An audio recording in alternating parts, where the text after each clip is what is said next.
بسم اللہ الرحمن الرحیم۔ السلام علیکم۔ سعودی اردو نیوز چینل میں آپ سب کو خوش آمدید کہا جاتا ہے۔ دوستو، وبائی مرض کرونا کی جو نئی قسم اومیکرون کے نام سے دنیا میں پھیل رہی ہے، 24 نومبر کو اس کا پہلا کیس دنیا میں رپورٹ ہوا تھا اور اب تک یعنی صرف 6 دنوں میں 12 سے زیادہ ممالک میں اس کا پھیلاؤ ہو گیا ہے۔ روزانہ کی بنیاد پر میں اپنے اس چینل پر آپ تمام بھائیوں کو اس بارے میں آگاہ کرتا آؤں گا تاکہ انٹرنیشنل لیول پر حالات جو بھی اس نئی بیماری سے پیدا ہوں بر وقت آپ لوگوں کو اس بارے میں اطلاع ملتی رہیں۔ ویڈیو لائک کر کے شیئر بھی کیجیے گا۔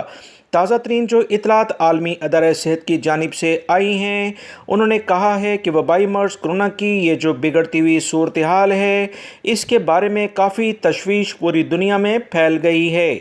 12 ملکوں میں صرف 6 دنوں میں اس کا پھیلاؤ جو ہوا، یہ تشویش کی بات ہے۔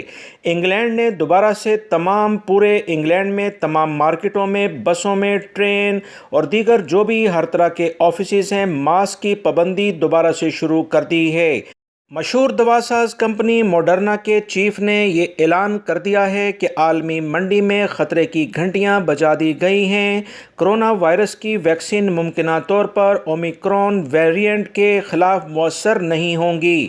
مشہور دوا ساز کمپنی کے ادارے کی جانب سے یہ جو اعلان ہوا، اس کی بنیاد پر عالمی منڈی میں خام تیل، ڈالر، آسٹریلوی کرنسی اور جاپان کی اسٹاک ایکسچینج میں کافی زیادہ خوف و ہراس پھیلا، جس کی بنیاد پر ان اسٹاک ایکسچینجز میں کافی مندی دیکھی جا رہی ہے۔ دنیا کے بہت سارے ممالک نے مکمل طور پر مختلف ممالک کے لحاظ سے انٹرنیشنل فلائٹس پر پابندی لگا دی ہے۔ پوری یورپی یونین، امریکہ، برازیل، مراکش، انڈونیشیا، جاپان، آسٹریلیا اور اس طرح سے سعودی عرب نے بھی مختلف افریقی ممالک سے آنے والے تمام مسافروں پر مکمل پابندی لگا دی ہے۔ آنے والے دنوں میں دوستو مزید اپڈیٹ جیسی آئے گی آپ تمام بھائیوں سے شیئر کی جائے گی۔ وہ تمام پاکستانی اور انڈین بھائی جو سعودی عرب آنا چاہتے ہیں، جتنی جلدی ممکن ہو آپ لوگ سعودی عرب آئیں، کیونکہ اس نئی بیماری سے کیا صورتحال اگلے 15 سے 20 دنوں میں رونما ہوتی ہے، یہ تو وقت ہی بتائے گا۔ ویڈیو لائک کر کے شیئر کیجیے گا۔ السلام علیکم۔